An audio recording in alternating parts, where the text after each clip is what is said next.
बिस्मिल्लाहिर्रहमानिर्रहीम, अस्सलाम वालेकुम। आप सभी को खुश आमदीद। मैं हूं सलमान मिर्जा और आप देख रहे हैं मेरा यूट्यूब चैनल और Facebook page sum up with Salman Mirza. क्या हाल है हुजूर, कैसे हैं आप लोग? मैं उम्मीद करता हूं, दुआ करता हूं आप जहां हो खैर वाफियत से हो, सेहतमंद हो, तंदुरुस्त हो। और ये वीडियो देखने के लिए आप सभी ने अपना कीमती वक्त निकाला है। वीडियो के आगाज में तहे दिल से आप सभी का मैं शुक्रिया अदा करता हूं। जनाब, हुमैरा असगर के मामले में एक नए गेम का आगाज हो चुका है।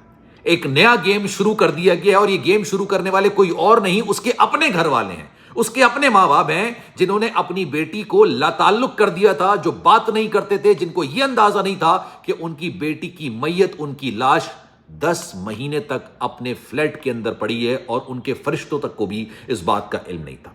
लेकिन अब नए गेम का आगाज हो चुका है। मां बाप का तशख्खुस पूरी दुनिया के अंदर बेहतर करना है, क्योंकि पूरी दुनिया पर से लान तान पड़ रही है ना, पूरी दुनिया से इनको बुरा भला कहा जा रहा है। लेकिन यार, मैं किसी के भी मां बाप के लिए ऐसे अल्फाज इस्तेमाल नहीं करना, लेकिन जिस बेशर्मी के साथ इंटरव्यू दिया जा रहा है, उनकी वालिदा बैठ के कराची वालों पे लानतें दे रही हैं, कराची वालों को गालियां निकाल रही हैं, बुरा भला कह रही हैं। वालिद साहब ये कह रहे हैं कि मुझे लग रहा है मेरी बेटी का कत्ल हुआ है, मेरी बेटी को किसी ने मारा है, उसकी तबई मौत नहीं हुई। लेकिन इनके अंदर इतना जिगरा, इतना गुर्दा नहीं है कि जाके अपनी बेटी के कत्ल की FIR दर्ज करा दें। लेकिन आज मैं आपको इस वीडियो के अंदर कुछ इंफॉर्मेशन ऐसी देने जा रहा हूं जो कि इनके घर वालों के लिए आने वाले दिनों में मुश्किलात क्रिएट कर रही हैं।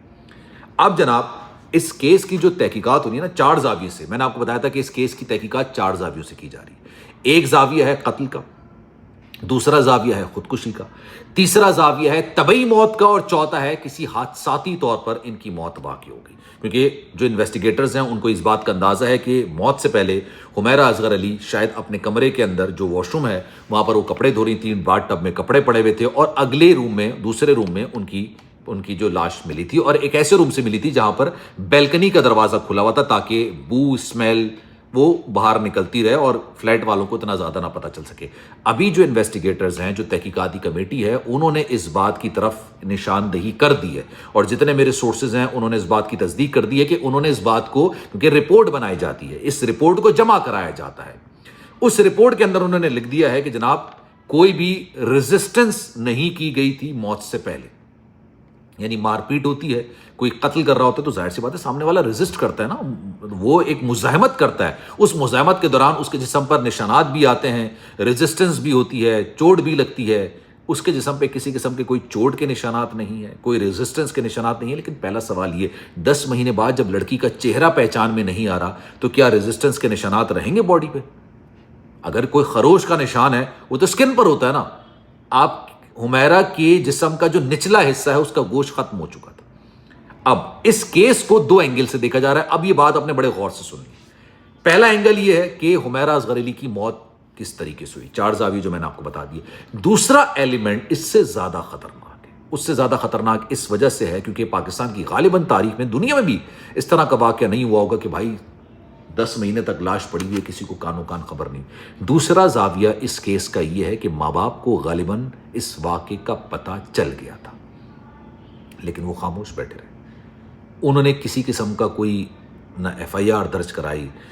एक आपके घर की लाडली बेटी, मैंने जो इंटरव्यू सुना, इतना कोई फ्रेंडली, इतना कोई प्यार मोहब्बत के साथ जो इंटरव्यू किया गया था, मुझे बड़ा अफसोस हुआ यार। मतलब 4 सवाल तो आप निकाल सकते थे ना कि आपकी बेटी गायब होती है और आपको पता नहीं होता, और आप दूसरों को गैरत का दर्ज देते फिर रहे हैं, आप कराची वालों को बुरा भला कहते फिर रहे हैं, आप उनको लानतान करते फिर रहे हैं, लेकिन आप अपने परवरिश पर कोई बात नहीं करना चाहते कि आपकी बेटी 10 महीने से गायब थी और आपको पता ही नहीं कि भाई आपकी बेटी गई कहाँ है। कोई कह रहा है वो टर्किया चली गई है, तुर्की चली गई थी, वो ठीक है, यहाँ चली गई थी, वहाँ चली गई थी, इसलिए हमने राब्ता नहीं किया। मतलब आप तसव्वुर कर सकते हैं, एक कॉमन सेंस होती है इंसान के अंदर। छोड़िए, मैं आइंस्टाइन की सोच की बात तो नहीं कर रहा, कॉमन सेंस होती है।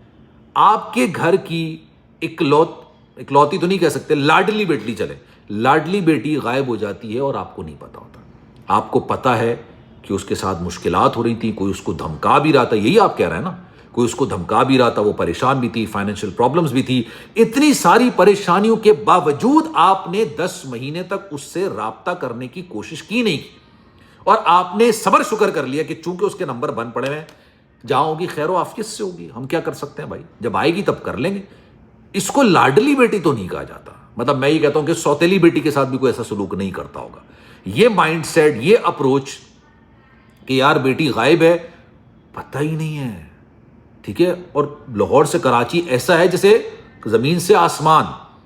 انہوں نے اس طرح کو کریٹ کرنے کی کوشش کی کہ کراچی میں ہمارا کوئی جاننے والی نہیں تھا. ہم کہا یار 2 بیٹے ہیں آپ کے، آپ خود باپ ہیں، اللہ نے کوئی معذوری نہیں رکھی آپ کو.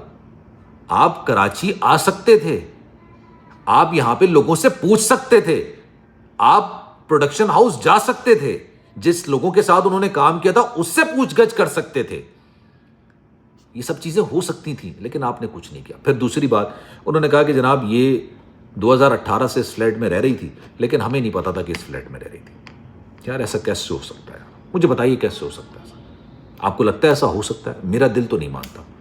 میری جو کامن سینس ہے وہ اس بات کو نہیں ایکسیپٹ کرتی کہ یار آپ کے گھر کے بچہ غائب ہوا ہے اور وہ 2018 سے گھر کے اندر رہ رہا ہے اور آپ کو پتہ ہی نہیں ہے، آپ کو اندازہ ہی نہیں ہے. اور پھر آپ کو کوئی پریشانی نہیں تھی، کیونکہ پوری دنیا نے جب لان تان کی ہے نا، پوری دنیا نے جب ان کو برا بھلا کہا ہے، تب جا کے انہوں نے آ کے اس گیم کا آغاز کیا ہے کہ اپنے تشخص کو بہتر کرنا ہے. ایک فرینڈلی قسم کا انٹرویو دے دیں، ایک فرینڈلی قسم کا اینکر بلا لیں اور اس سے اتنی بات کریں گے. دونوں کے دونوں ٹشو لے کے بیٹھے ہوئے ہیں. یار آپ کے ٹس میں اس کی تدفین پہ تو نظر نہیں آیا مجھے. آپ کا بیٹا جب اپنی بہن کی لاش کو لینے آیا تھا تو مجھے ٹس میں نظر نہیں آیا. انٹرویو کے دوران آپ نے ٹشو لے کے بیٹھے ہوئے دونوں کے دونوں، اور آنسو آ نہیں رہے لیکن آنکھوں پہ ٹشو پھیر رہے ہیں. کس کو بیوقوف بناتے ہو یار؟ کس کو بیوقوف بنانے کی کوشش کرتے ہو؟ مطلب آپ کو لگ رہا ہے کہ پوری دنیا آپ ہی کی طرح بیوقوف ہے. جو آپ کی اپروچ ہے پوری دنیا کی وہی اپروچ ہے. میں آنیسٹلی کہتا ہوں، میں ان کے حمیرہ کے والدین کا دل سے احترام کرتا ہوں، لیکن اختلافات میری اپنی جگہ پر ہیں. آپ اپنی بیٹی کے لیے سنسیریٹی کا مظاہرہ اس کی موت کے بعد کرنے کی کوشش کر رہے ہیں آپ، لیکن آپ اس سے آدھی سنسیریٹی اور تھوڑی سی رسپانسبلٹی کا مظاہرہ اس کی زندگی میں کر لیتے تو شاید وہ آج زندہ ہوتی. میں یہ نہیں کہہ رہا جس کی جہاں جب جیسے موت لکھی ہوئی وہ موت آنی ہے، لیکن یہ جو گیم شروع کیا ہے نا کہ بھائی الگ ایک انٹرویو دے رہا ہے ہیرو بننے کی کوشش، باپ الگ ایک انٹرویو دے کے ہیرو بننے کی کوشش کر رہے ہیں، والدہ جو ہے وہ کراچی والوں کو برا بھلا کہنا شروع ہو گئی ہیں، ٹھیک ہے، اینکر بھی سنے جا رہے ہیں وہ بھی کچھ نہیں کہہ رہے. مطلب کیا کہہ سکتے ہیں اس پر نا، کیا کہہ سکتے ہیں؟ اور انہوں نے کہا کہ یار ہمیں پولیس والوں نے بولا تھا کہ بھائی ابھی تو آپ کا، میں نے کہا ہاں ہماری ہے. اس کے بعد میں گھر کے لیے نکل گیا.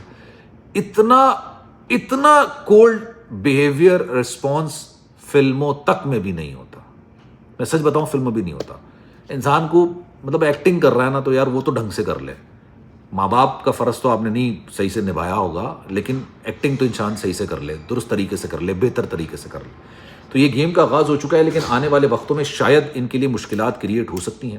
اس کی وجہ یہ ہے کیونکہ ان کو غالباً شاید اس بات کا اندازہ تھا. اور اگر آپ کو لگتا ہے کہ آپ کی بیٹی کا قتل ہوا ہے تو آپ کو آگے آ کے اس کی FIR درج کرانی چاہیے. سلمان مرزا کو دیجیے اجازت. زندگی رہی، صحت رہی، آپ کی دعائیں نہیں تو انشاءاللہ پھر ملاقات ہوگی. خیال رکھیے گا. اللہ حافظ.